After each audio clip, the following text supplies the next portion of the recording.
کیا قرآن کریم اور احادیث رسول میں رفع یدین نہ کرنے کی حدیثیں موجود ہیں؟ بالکل حدیثیں موجود ہیں۔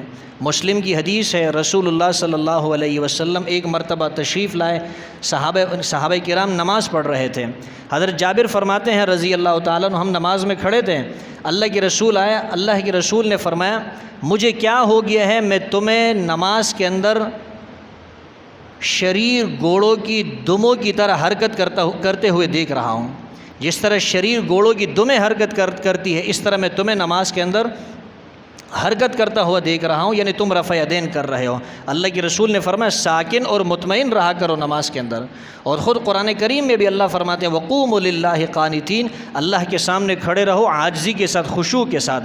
قنوت کا مطلب یہی ہے انسان عاجزی اختیار کرے، اللہ کے سامنے ایسی عاجزی اختیار کرے اس کے اندر سکون ہو، اطمینان ہو، اس کے اندر زیادہ حرکات موجود نہ ہوں۔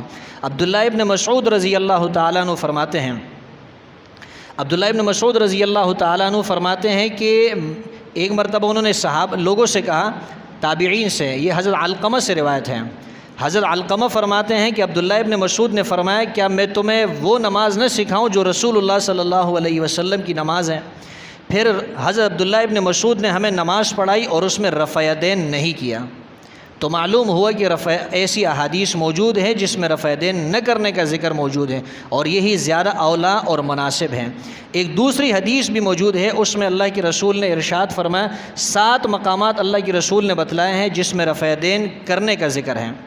7 مقامات، ان 7 مقامات میں رکوع سے اٹھتے اور رکوع میں جاتے وقت رفع یدین کا ذکر نہیں، تیسری رکعت کے لیے کھڑے ہوتے وقت رفع یدین کا ذکر اس میں موجود نہیں، رکوع جاتے وقت، رکوع سے اٹھتے وقت، تیسری رکعت کے لیے کھڑے ہوتے وقت اس میں رفع یدین کا ذکر، ان 7 مقامات میں رفع یدین کا ذکر موجود نہیں ہے۔